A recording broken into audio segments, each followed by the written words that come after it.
Hey there, folks. Welcome back to our channel, where we break down complex topics into simple, actionable steps. Today, we're tackling how to send money to an Hdfc bank account from the USA in 2025. Whether you're sending money to family in India, paying for services, or handling investments, this guide will make the process straightforward and secure. Let's dive right in. First off, why 2025? With new regulations and updated tech, sending money has gotten even easier and faster. Start by choosing a reliable international money transfer service. Options like Wise, PayPal, or even your bank's app are popular because they offer competitive exchange rates and low fees. Make sure to compare rates on their websites to save some bucks. Step 1. Sign up or log in to your chosen service. If you're new, you'll need to provide your basic info, like your name, address, and a valid ID for verification. This is crucial for security. Next, add the recipient's details.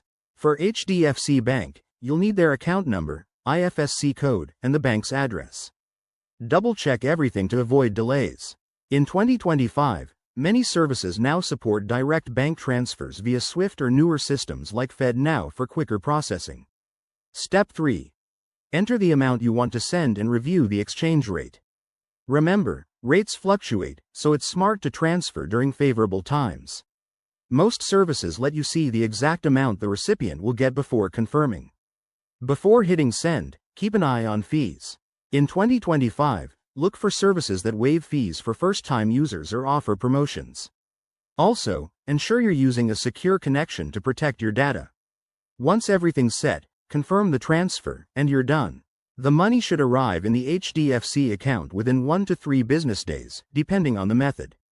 A quick tip: always keep transaction receipts and inform the recipient to expect the funds.